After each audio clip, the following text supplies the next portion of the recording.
I only needed shelter. Then this unfinished horse opened a door to someone's legacy. She was 21 and erased. No home, no bank card, no safe number to call. Just a torn blue travel bag and $7 she had hidden beneath a bus station sink. And with that $7, she bought a forgotten carousel-horse carver's studio near Coney Island in Kings County, New York, abandoned since 1978. The roof sagged above the carving room. Salt air had swollen every street-side door. The city had condemned it on October 14th, 2023, with demolition planned for early spring. But beneath the flying wooden mane of an unfinished stallion waited a pinned compartment unopened for decades, holding money, glass jewels, and a message meant for someone who had forgotten joy. Before we continue, if stories like this mean something to you, hit subscribe and tell us in the comments where you're watching from. We love seeing how far these stories travel. Clara Whitmore had been disappearing her whole life without knowing it. As a child in Sheepshead Bay, she learned to make herself useful before anyone could decide she was in the way. She folded grocery bags, washed cups before the tea cooled, and listened for changes in adult footsteps. On old electric bills, she drew horses with lifted knees and flying manes. Her mother, Elaine, worked billing at a dental office and measured safety by whether rent cleared. When trouble entered a room, she lowered her eyes, gathered the dishes, and waited for it to pass. The one place Clara did not shrink was the basement workshop of Mr. Amos Bell, an old woodcarver who lived 2 buildings over. Amos had spent 38 years shaping animals for amusement parks from New Jersey to Ohio, and his left thumb bent backward from an accident with a veining gouge. Every Saturday he set a block of basswood on the bench, brewed coffee dark enough to stain the spoon, and let Clara sweep curls from the floor while he worked. By 12 she could identify a number 7 sweep by touch. By 14 she knew why carousel bodies were built from laminated planks around a hollow core, light enough for the mechanism but strong at the joints. Amos praised slowly. He placed her hand on the grain, turned the block toward the window, and said, "Do not force the horse out. Remove what keeps it from standing." Years later, Clara understood that he had not been speaking only of wood. Careful work did not invent a shape. It made room for what had survived inside it. Amos died in February 2019 during a week of dirty snow and stalled trains. His landlord emptied the basement before Clara learned there would be no funeral. His gouges, brass calipers, glass cabochons, and green cord sketchbook vanished into an estate sale. Clara found only the pale mark left by his sharpening stone. By then, Evan Rusk had begun arranging Clara's life into smaller and smaller rooms. He never struck her. He did not need to. He checked receipts, corrected her clothes, answered her friends, and moved her wages into an account only he could open. When she objected, he spoke softly enough to make resistance sound childish. He said the city was dangerous, her friends were jealous, her mother was tired of rescuing her. After 2 years, Clara apologized before asking to buy toothpaste. On May 6, 2024, Evan placed her blue travel bag beside the apartment door. One strap had split, and he had tied it with black electrical tape. Elaine stood in the hallway behind him, holding her purse against her ribs. Clara looked at her mother, waiting for one step forward, one word with weight in it. Elaine's fingers tightened around the purse clasp, but she did not move. Evan opened the door and said, "Take your bag and do not come back." Exactly 8 words. Clara counted them because counting was steadier than pleading. She lifted the bag. The metal zipper caught on the lining. Elaine watched her free it with both hands, then turned her face toward the elevator numbers. That small turn settled the matter more completely than shouting could have done. Clara walked downstairs because she could not bear to stand inside a box that might open again. For 6 weeks she moved by the cheapest routes available. In Manhattan she slept upright in the Port Authority terminal until a guard told her to keep walking. In Newark she spent one night behind a laundromat dry event where the bricks stayed warm and smelled of soap. She rode to Trenton on a discounted bus, then back to Brooklyn when a church shelter filled before dusk. Her money thinned from $43 to $26, then $12, then $7 after a coffee, 2 bananas, and a packet of crackers she divided across 3 days. She washed in library restrooms, dried her socks beneath hand blowers, and never called Elaine. Each morning, she retied the strap. Rain drove her into the Brooklyn Public Library's Coney Island branch on June 18th. She chose a table near the radiator and opened a discarded neighborhood paper, intending to place it beneath her wet shoes. A boxed classified on the last page stopped her hand. City Lean Sale. One former carving studio. Structure as is, sealed bid minimum. $7. The address lay beyond Surf Avenue, near a service lane she remembered Amos mentioning when he spoke of the old carvers. Clara read the notice 3 times. The deadline was noon that day at the municipal property window, 9 blocks away. She had no plan for repairs, no guarantee the deed was clean, and no money left after the bid. But the number felt exact, as if the world had finally asked for everything she still possessed and not $1 more. She folded the advertisement along its border, tied the bag strap once again, and stepped into the rain. By noon, Clara would either own 4 condemned walls or have nowhere left to go. The clerk pushed Clara's $7 back beneath the brass grill and told her the sale could not be completed there. The lien records were held at the Kings County Municipal Property Office in downtown Brooklyn. Clara walked to the bus stop with rain inside her shoes, rode north through slow traffic, and reached the building 11 minutes before closing. By the time the last form had been located, copied, and placed in a brown envelope, the evening buses south had begun running on reduced service. She boarded one as far as Avenue U. A stalled delivery truck ended the route early, leaving her 4.7 miles from the studio. She walked beneath the elevated tracks until darkness settled over the storefronts, then followed Ocean Parkway toward the shore. Near an old riding stable awaiting redevelopment, she found a hay shed with one loose board. The night fell to 46 degrees. Clara slept between 2 empty feed bins, her travel bag under her head, while mice worked softly behind the wall. At sunrise she continued south. The neighborhood announced itself through opening doors. Neptune Hardware rolled out barrels of rope and brushes. Brighton Cafe lifted its metal shutter with a chain that struck the pavement. Mermaid Pharmacy turned on a red mortar-shaped sign. Surf Laundry breathed steam through a basement grate. Henderson Marine Supply displayed brass cleats and coils of tarred line behind salt-clouded glass. Beyond them the air widened, carrying grease, tidewater, and the faint sweetness of fried dough from the boardwalk.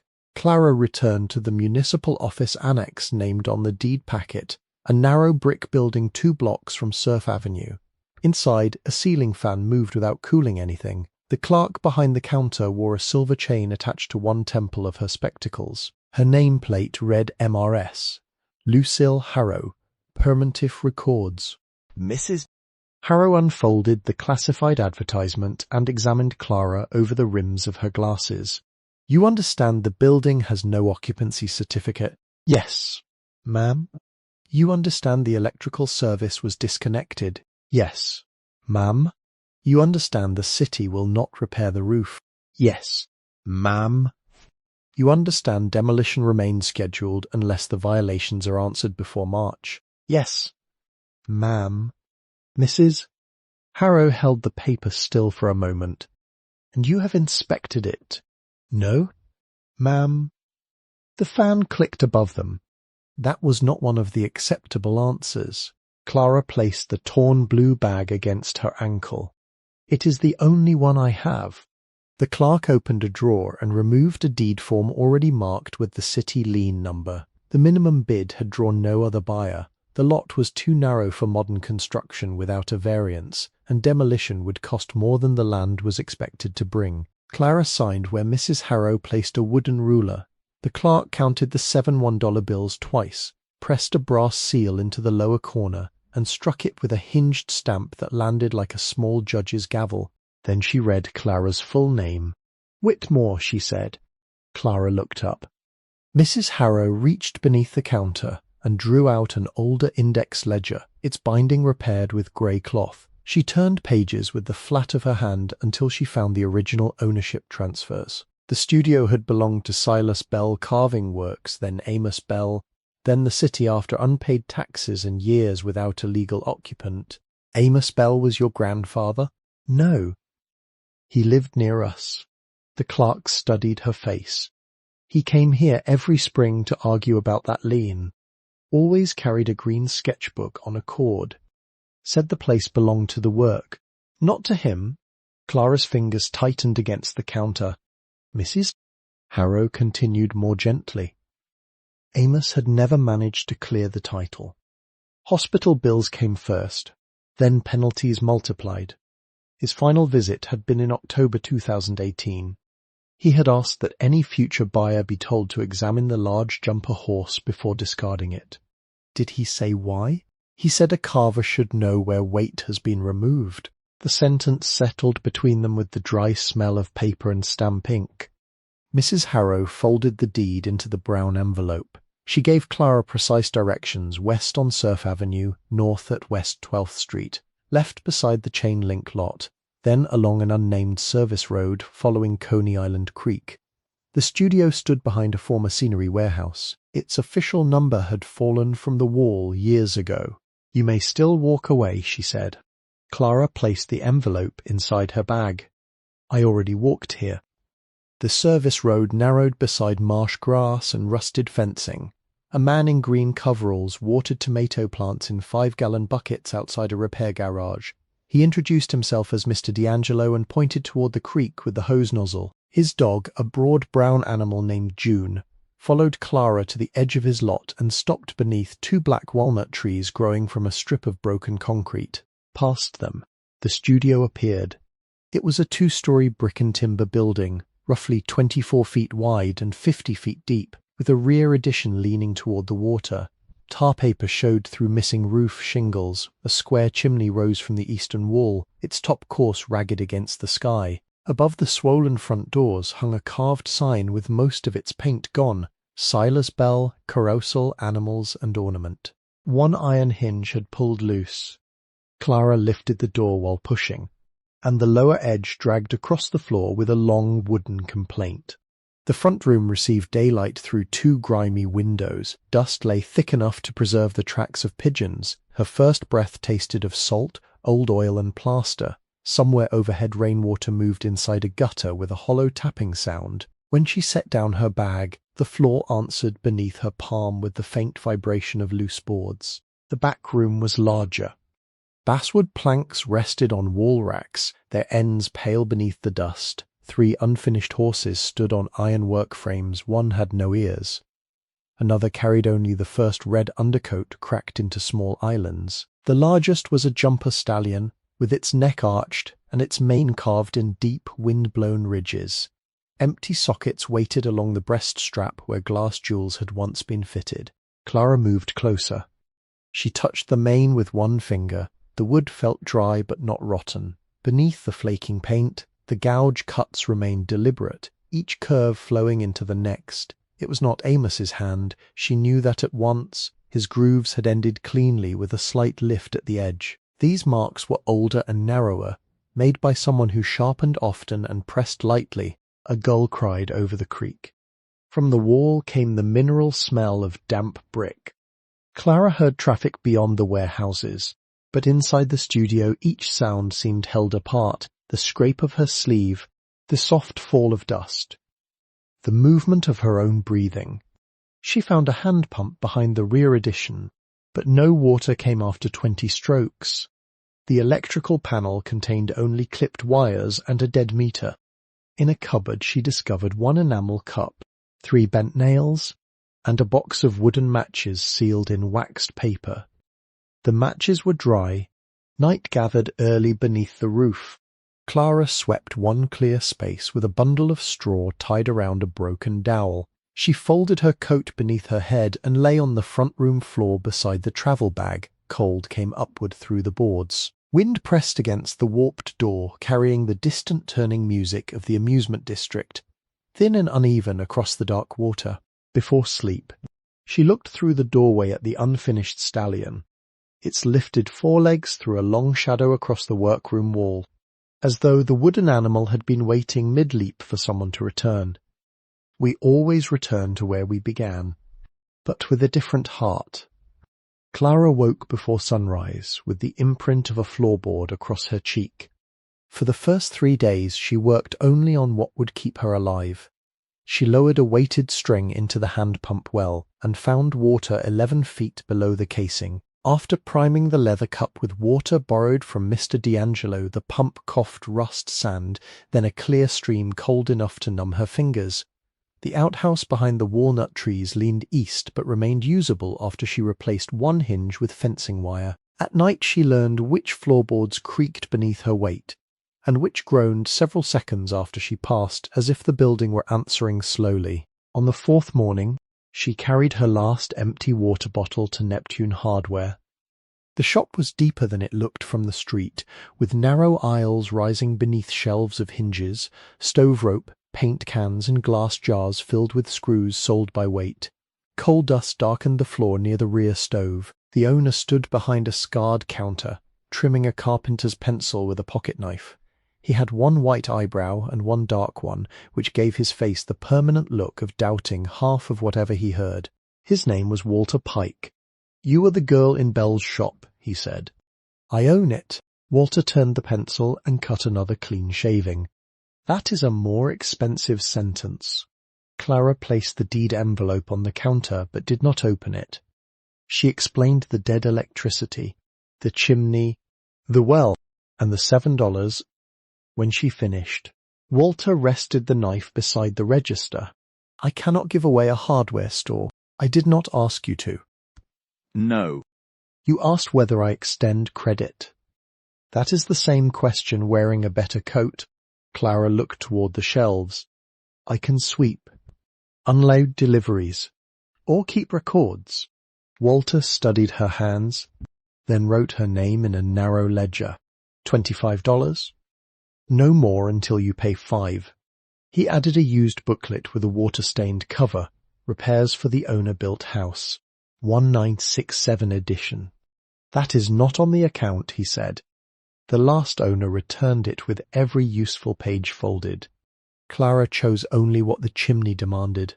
A 12-foot fiberglass rod for $6.80, a 6-inch wire brush for $4.75, stove cement for $3.22, cotton drop cloths for $2 each, a dust mask for 95 cents, and a galvanized bucket for $3.40. Walter calculated the total, then drew a line beneath it in the ledger.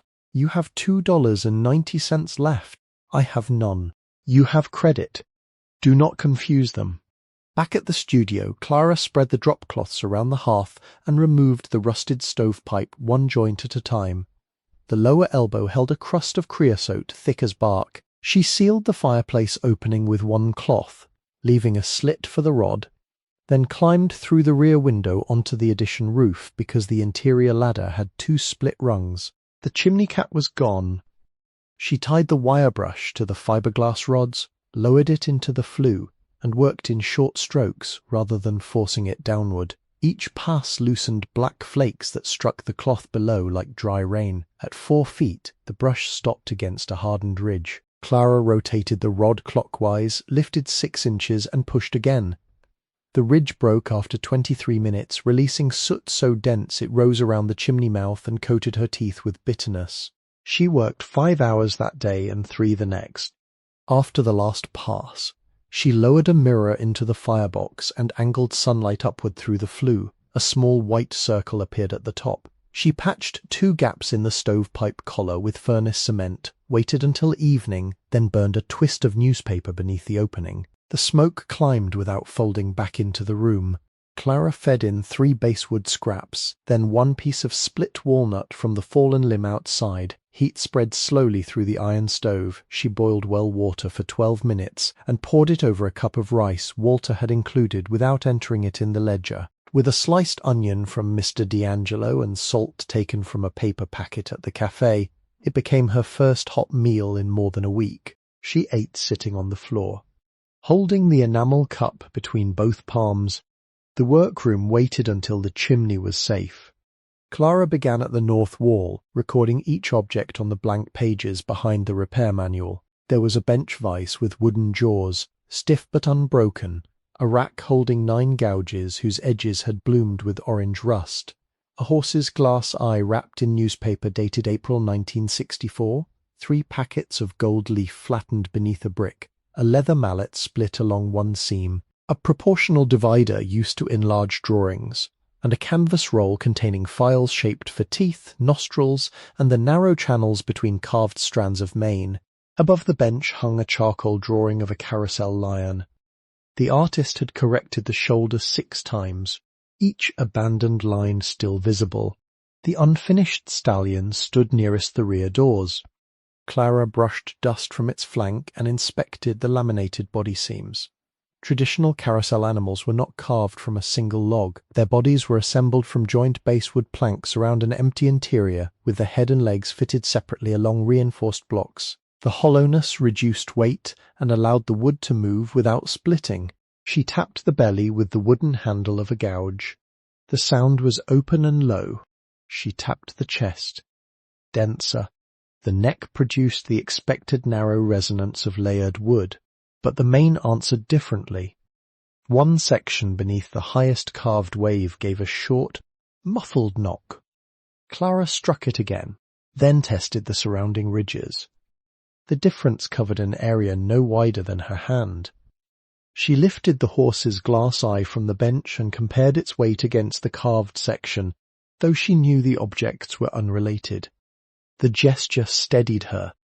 Amos had taught her that an unexplained heaviness usually meant either moisture, bad repair, or something added after carving. There was no water stain. Under the work lamp's dead metal shade, she found a circular cedar disc concealed inside the lowest curl of the mane. It was smaller than a nickel, and aligned so perfectly with the grain that paint had hidden its edge. Clara cleaned around it with the tip of a sewing needle.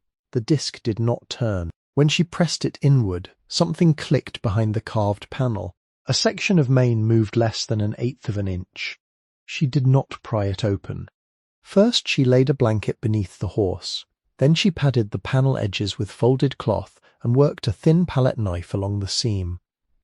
4 wooden pins released one at a time. The carved section came away in both hands, lighter than expected, exposing a narrow compartment built between the neck laminations. Inside were 3 oilcloth packages and a square tin box. Clara carried them to the bench. The first package contained 6 carving tools wrapped separately in linen, 2 bent gouges, a V-tool, a shallow fishtail, a spoon bit, and a small veiner sharpened to a line fine enough for eyelashes. Their steel was dark but protected by wax. One handle bore Amos Bell's initials. Another carried the older stamp SB. The second package held 10 glass cabochons in divided cotton pockets. Ruby red, cobalt, amber, and clear. Their foil backs remained bright. Such stones had once been pressed into bridles and breast collars where electric lights could catch them as the animals rose and fell. The third package was heavier. Clara unfolded the oilcloth and found paper currency bound in 4 bundles, along with cloth sacks of coins. Beneath them lay a sealed envelope, a roll drawing tied with green cord, and a military medal suspended from a faded blue ribbon. She touched none of the money until the workbench had been cleared. Then she counted. The first bundle held $100 bills, older designs but still legal tender. The second contained 50s and 20s. The smaller bundles were 10s, 5s and singles, each tied with cotton tape marked in pencil. She counted every stack twice and wrote the subtotal before opening the coin sacks. There were Morgan silver dollars, Walking Liberty $half, Mercury dimes, and Indian head cents darkened, almost black. Several coins were worn smooth along the rims. None appeared rare enough to explain why they had been hidden. They had been saved for value, not collected for display. The medal was a purple heart, engraved on the reverse with the name Daniel Silas Bell and the year 1944. Clara placed it above the ledger. When the last $half had been counted, the total came to $46,200 exactly. She sat without moving. Outside, a truck changed gears on Surf Avenue. Water dripped from the pump spout behind the building, one drop striking the metal basin every 11 seconds. Clara counted 4 of them before folding the currency back into the oilcloth. She did not open the envelope. The handwriting across its front belonged to Amos. She recognized the long lower stroke of the letter A and the way he crossed every T after finishing the word. Her name was not written there. The envelope said only for the one who opens the horse carefully. Clara carried it outside with the medal and the green cord drawing, then sat beneath the black walnut trees. The creek held the last grey light of evening. A commuter train passed beyond the warehouses, its windows appearing and disappearing between buildings like brief illuminated rooms. She watched the water until the letter no longer felt like something waiting to be survived. We always returned to where we began, but with a different heart. Morning came pale through the workroom windows. Clara carried the envelope to the bench and set it beside Amos's viner, aligning both with the edge as he had once taught her to align tools before sharpening. The paper had yellowed around the folds. When she turned it over, she recognized the small ink blot near the seal, the same mark that had appeared on every birthday card he had ever given her. She opened it with the palette knife. "My dear one, whoever you are, if you found this letter, then you opened the horse without breaking the mane. That tells me enough to trust your hands. My name is Amos Nathaniel Bell. In March of 2018, Dr. Miriam Feld at New York Presbyterian Hospital told me the cancer in my pancreas had reached the liver. She gave me months, not years. I had already spent too many years promising myself I would return to this shop when money improved, when my strength returned, or when the city finally listened. None of those things happened. A person can wait so long for the proper hour that the hour passes without making a sound. The work began with my great-grandfather, Silas Bell, born in 1862 in Lancaster, Pennsylvania. He came to Brooklyn in 1887 and carved shields, chariots, and horses for the new amusement grounds. His daughter Eleanor Bell, born in 1878, learned ornament and gilding here, though her name appeared on none of the invoices. Eleanor's son, Jacob, born in 1904, kept the shop through the Depression and lost his younger brother Daniel in France during the Second World War. My father, Nathaniel Bell, born in 1929, worked beside Jacob until the trade closed on September 30th, 1978. I was the 4th generation to hold these tools and the first to leave them silent for more than 30 years. Silence settles heavily on a workshop. It enters the oil stones, the drawers, and the spaces where unfinished work waits beneath cloth.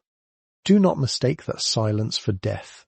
The money in the horse came from 4 generations of small envelopes, repair payments, carnival contracts, cash set aside during good summers, and wages Eleanor was not permitted to sign for herself.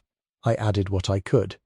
It is not a reward, it is time stored in another form. Use it carefully enough that it becomes work again.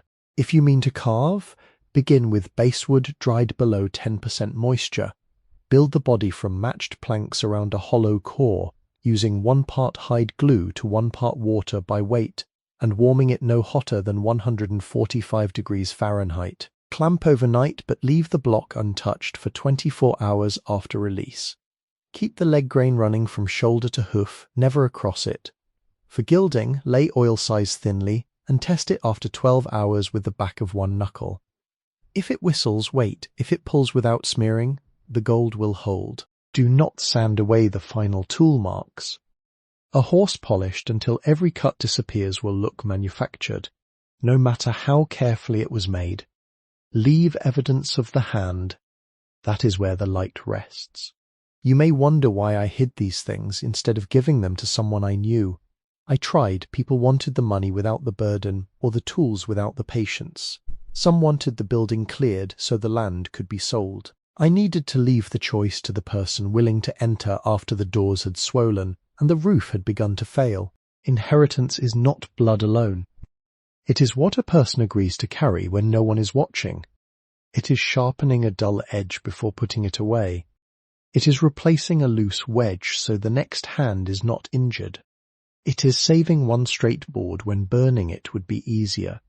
Behind the rear door, beneath the eastern walnut tree, there is a small iron marker set level with the ground. Daniel's initials are cut into it. He never worked in this room again, but Jacob kept his bench untouched for 11 years. The Purple Heart belongs with the marker until you decide where it should finally rest.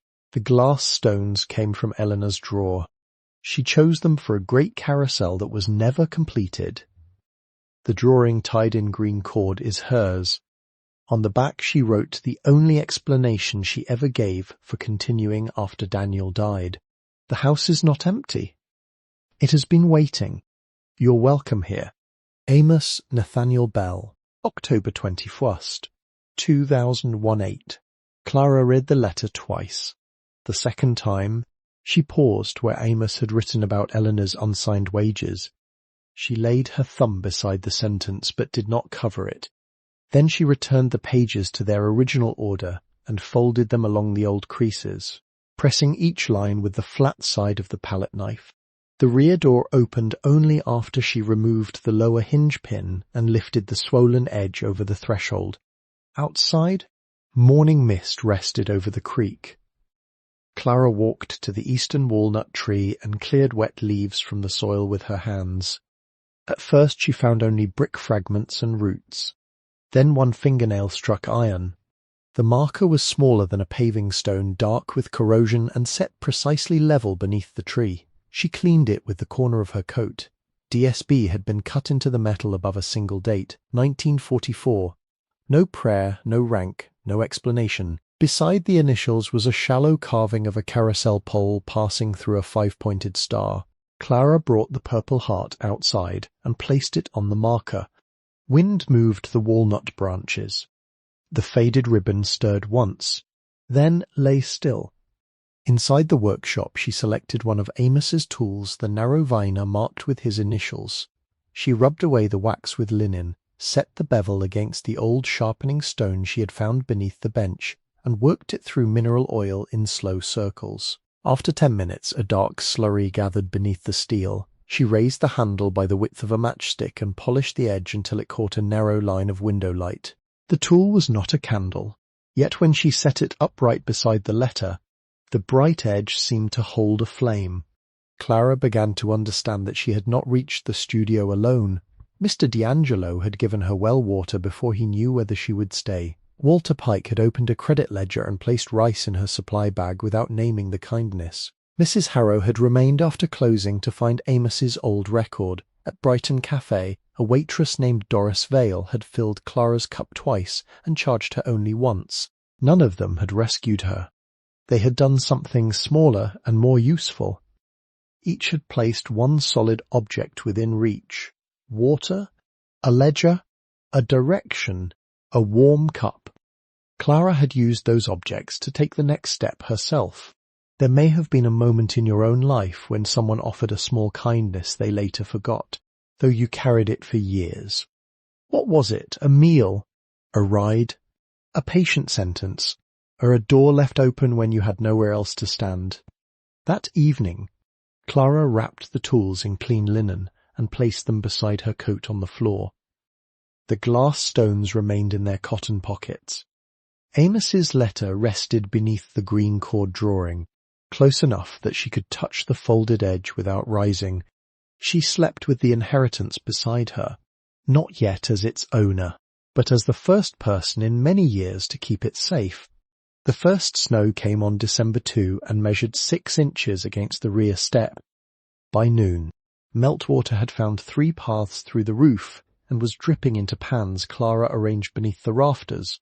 She read the roofing chapter in Walter's manual 3 times before climbing the ladder. The main slope measured 24 by 38 feet. Allowing for overlap and waste, she calculated 11 squares of cedar shingles, 12 rolls of felt, and 32 pounds of hot-dipped nails.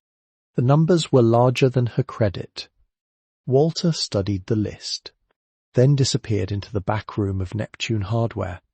He returned with a roofing hatchet whose handle had been darkened by another hand. "My brother used this," he said. "Bring it back sharp." The skilled help arrived the next morning without invitation. Martin Hale, a retired roofer with 2 missing fingertips and a red wool cap, stood in the snow examining the sagging ridge. When Clara asked his rate, she shook his head. "You could not afford my bad knee." He refused payment but accepted coffee. They worked for 11 days. Martin showed her how to sister a cracked rafter by bolting a sound length beside it, how to snap a chalk line without staining the exposed wood, and how to drive each nail with 3 deliberate strokes. On the 4th afternoon, she touched 1 shingle with the head of his hatchet. That nail's proud.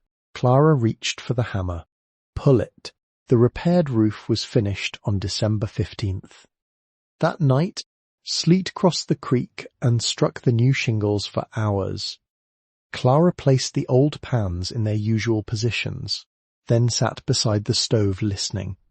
Not 1 drop fell. January exposed the damage the first fire had hidden. 3 chimney bricks were spalling along their faces, and the mortar between them crumbled into powder when Clara pressed it with a screwdriver. She dismantled the loose courses 1 brick at a time, numbering each with chalk so the stack could be rebuilt in the same order. Walter sold her hydraulic lime and fire clay at cost. Martin taught her to mix 3 parts sand, 1 part lime, and 1 part fire clay for the joints nearest the flue. Too much cement, he warned, would make the mortar harder than the old brick and force the next winter's damage into the masonry itself. For 3 weeks. The temperature remained in the 20s. Clara worked from a plank scaffold beneath a canvas windbreak. She wore gloves to carry brick but removed them when tooling the joints, because she could not feel the mortar through wool. Every 15 minutes her bare fingers went numb. She climbed down, warmed them against the stovepipe, then returned before sensation became pain. The upper course took 2 attempts. The first leaned inward by half an inch, visible only when Martin held a plumb line against the corner. Clara removed 6 hours of work and rebuilt it the next morning. In late January, they lit a test fire with newspaper, pin kindling, and 1 split of walnut. Clara stood outside while Martin watched the firebox. Smoke rose from the chimney in a thin blue column, cleared the roofline, and moved cleanly toward the creek. Martin lowered his chin once. That was all the approval he gave. Beneath the dirt, the workroom floor was white pine fastened with hand-cut rosehead nails. The boards had darkened under decades of oil, soot, and salt carried in on boots, but most remained solid. Clara rented a random orbit sander for $14 a day. Walter made her promise not to tilt it at the wall edges. She drove each raised nail below the surface with a narrow punch, then made 3 sanding passes, 80 grit to remove the grey skin, 120 to level the marks, and 220 to soften the grain without polishing away its age. Dust covered her hair, entered her sleeves, and turned the daylight above the machine the colour of flour. The first oil coat disappeared almost as soon as she spread it. The second remained wet long enough to reflect the windows. After the third, she closed the room for a 48-hour cure and slept in the front office with the doors shut. The floor changed from dark honey toward mahogany, though the boards were still pine. Old stains remained around the main carving bench and beneath the stallion's frame. Clara left them. They belonged to the room's working life. One morning, she woke unable to lift the sander. She dressed, walked to the marsh, and sat on a broken concrete barrier beside the creek. A great blue heron stood in the shallows, motionless except for the feathers along its back. Clara watched it for nearly 3 hours. It struck once, swallowed a small fish, and resumed waiting. She did no work that day. The next morning, she returned the sander before the store opened and paid for 1 additional day. There were 8 windows in the studio. 3 had no glass. 4 were cracked from corner to corner. The 8th held a single original pane dated by the old records to 1788, reused from a farmhouse demolished when the carving shop was built. Its surface bowed slightly and carried tiny bubbles that bent the view of the creek. Clara preserved that pain. She removed the other sash frames, marked each weight pocket, and scraped away the hardened glazing without striking toward the glass. Walter showed her how to warm DAP 33 putty in her palm, roll it into a narrow rope, and press it evenly into the rabbit before setting the replacement pane. Knife flat, he said. One clean pull. The first corner tore. The second held. Inside each frame, Clara replaced the broken cord with 1/4-inch cotton sash cord. She lowered the counterweight into its pocket, tied a figure-8 knot through the weight eye, and trimmed the loose end only after testing the sash through its full travel. The original pane required an entire afternoon. Clara supported it from beneath while removing the old points, then bedded it in fresh putty without forcing the corners. When she finished, the glass still distorted the walnut tree outside, but now the tree appeared whole. On the last window, a chickadee landed on a bare branch less than 2 feet from her face. Clara stopped with the putty knife in her hand. The bird tilted its black-capped head, struck the branch once with its beak, and flew toward the marsh.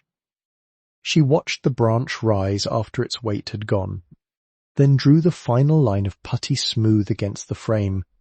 The walls near the chimney were built of horsehair plaster laid over hand-split oak lath. 3 of Clara's first patches failed before they dried. One cracked through the middle, one slumped from the wall, and the third detached in a single grey piece when she touched its edge. Walter found an old paper bag of clean horsehair in the hardware store loft.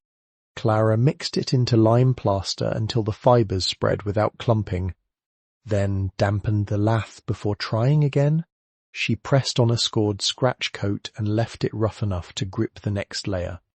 The brown coat went on 3/8 of an inch thick and cured for 72 hours beneath damp cloth. The final finish coat measured barely 1/8 of an inch. When it dried, the repaired wall did not look new. It looked continuous. Clara ran her palm across the surface and followed the slight rise where old work met hers. These patches will hold another 100 years. Doris Vale began leaving paper bags on the doorstep before sunrise. She was a broad-shouldered woman with copper-coloured spectacles and a flower mark that never entirely left her right sleeve. Some mornings the bags held heel ends from 2 loaves. On others there were bruised apples, a jar of soup or biscuits too crooked for the cafe display. Clara carried money to Brighton Cafe after the 3rd bag. Doris pushed it back with one finger.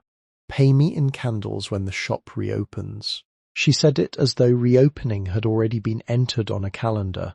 Caleb Haynes arrived on a blue Schwinn bicycle during the last week of February. He was 16, narrow as a fence rail, with one front tooth chipped into a pale crescent. A splitting maul rested across his handlebars. Without asking permission, she began dividing the walnut rounds stacked beside the outhouse. He worked carefully, setting each piece upright and stepping away before the head landed. Clara offered him $4. He shook his head. My mother said, "About your grandfather." Amos was not my grandfather. Caleb looked toward the carving room window. She said that too. He returned every Saturday and never explained more. Reverend Boyd passed the studio each morning on his walk to the shore. He wore a black coat polished at both elbows and carried no umbrella even in rain. For weeks he did nothing but tip his hat. One morning, while Clara was resetting a loose threshold stone, she stopped, placed 2 fingers against the doorframe, and said, "Let the work shelter her." Then he continued toward the boardwalk. Clara postponed the cellar until February 11th. Its door lay beneath the rear stairs, swollen shut by damp. She freed it with a pry bar and descended 7 granite steps into a room 12 feet wide and 15 feet long. The fieldstone floor had been laid directly over sand. Salt had whitened the lower walls, but the beams above remained firm. At the centre stood a dressed granite slab unlike the rough stones around it. A carved mark crossed its surface, a carousel horse's head inside a turning wheel. Clara cleared the edges and tested the slab with both hands. It did not move. She left it where it was, under the third stair. Her fingertips found a small oak box wedged behind a support block. The lid opened on a brass key with a circular bow shaped like a carousel wheel. Beneath it lay a tintype wrapped in faded muslin. The photograph showed a young woman standing outside the studio in 1903. She held a bent gouge against her apron.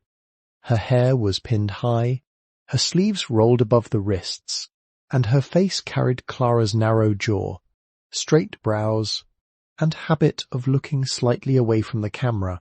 On the back, written in brown ink, were the words, Eleanor Bell, daughter of Silas, age 25, summer of 1903. Clara studied the photograph beneath the single-cellar window until the light changed. She searched the doors, drawers, and iron locks upstairs, but the key fitted none of them. She placed it on the mantel beside Amos's letter. The key remained there, bright against the soot-dark brick, opening nothing she knew. Snow withdrew from the service road in dirty ridges. The creek grew loud with rainwater, and pale walnut catkins appeared before the leaves. Clara opened both rear doors each afternoon to dry the workroom. She cleaned the inherited gouges, flattened the oilstone, and sorted the basewood by grain and moisture. But she did not begin a full carousel horse that spring. The unfinished stallion was still too large a promise. Instead, she chose one worn silver coin from the cache and exchanged it for glue, scrap of basewood, 3 sheets of abrasive paper, and a small bottle of red oxide paint. She practiced eyes, nostrils, ears, and narrow locks of mane on pieces no longer than her hand. Some were clumsy, some split. She kept them all. The house was patient. So was she. 2 winters later, in December 2024, Clara completed her first carousel animal. It was not the hidden stallion. She had decided that another carver's unfinished work deserved either complete understanding or continued silence, and she had not yet earned the first. She made a small standing mare instead, 42 inches from hoof to ear, built from matched basewood planks around a hollow core, the legs joined through reinforced blocks, the grain running without interruption from shoulder to hoof. Clara carved the mane in shallow wind-blown strands and left the final gouge marks visible beneath the paint. The mare wore a deep blue saddle, a red blanket, and 4 of Eleanor's glass stones set into the breast collar. Clara laid the gold leaf only after the size pulled cleanly beneath her knuckle.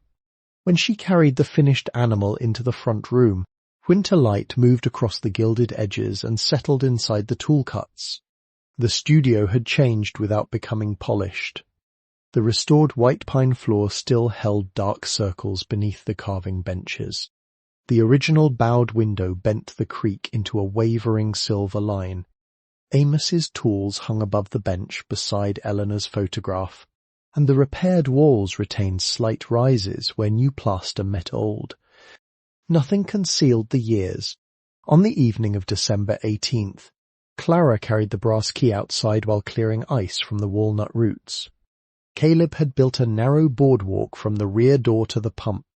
Near its end, Clara noticed an iron plate fixed to the north side of the eastern tree.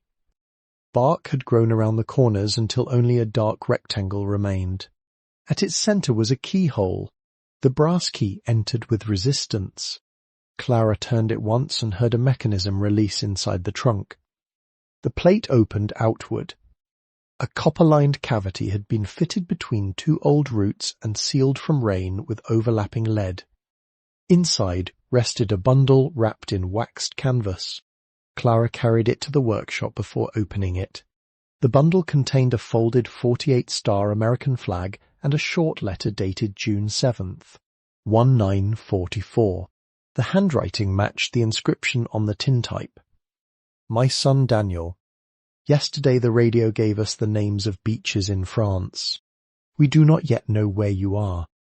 Your father stands at the rear door each evening and listens for a bicycle bell.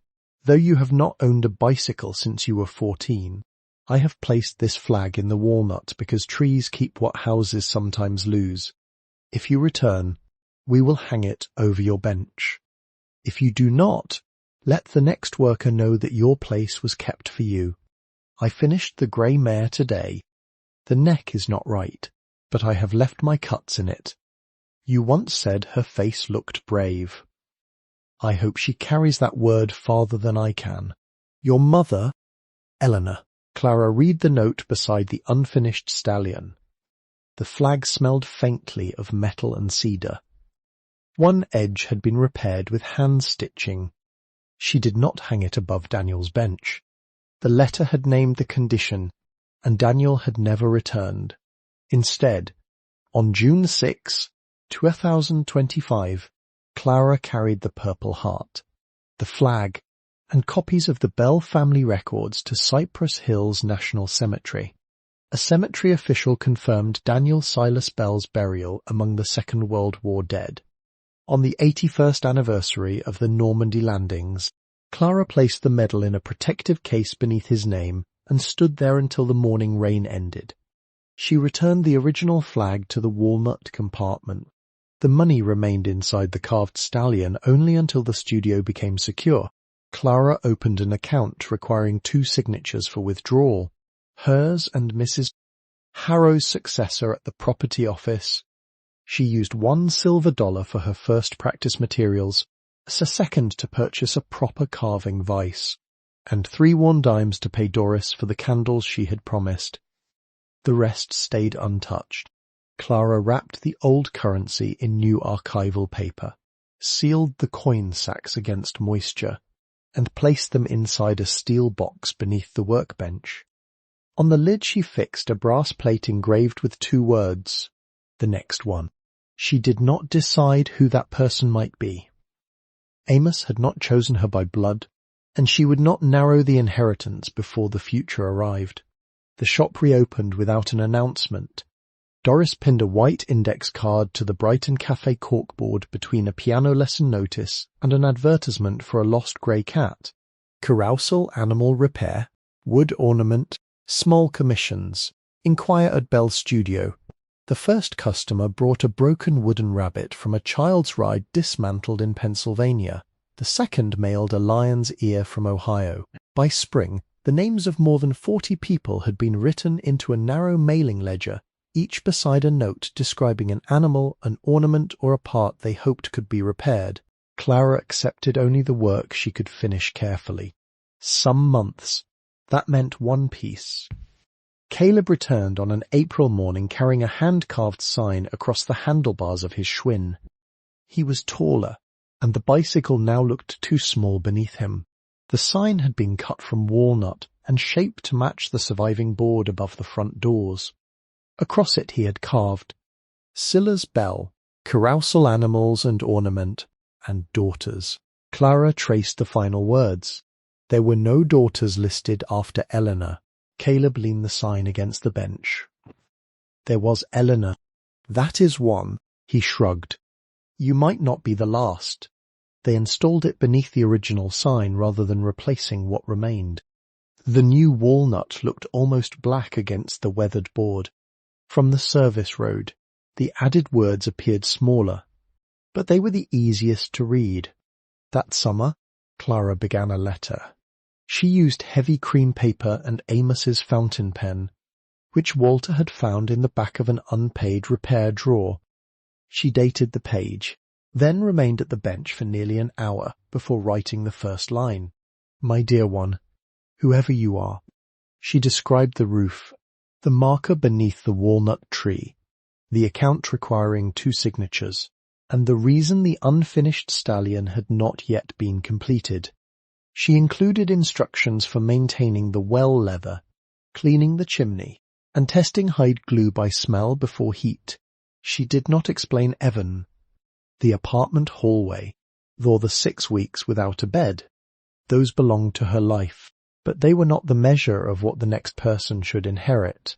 Instead, she wrote about the first mare and the chipped edge of its right hoof. which she had chosen not to hide. She wrote that careful hands were not always steady at the beginning. Sometimes steadiness was what the work taught them. We always return to where we began, but with a different heart. Clara folded the unfinished letter and placed it in the workbench drawer. Outside, the amusement lights came on one row at a time. Their colours moved across the creek, breaking apart in the current and gathering again beyond the reeds. Inside the studio, the carved mare stood beneath the old bowed window while the hidden stallion waited in the back room. The carousel-horse carver's studio waits. It has always waited. At the municipal property office, Clara's 7 $1 bills had never been sent to the general account. Mrs. Harrow had clipped them beneath the original classified advertisement and kept the packet in the back of her desk drawer. When she retired, she left a note asking that it remain with the Bell property record. The top bill still carried a faint rust-coloured mark from Clara's wet hand.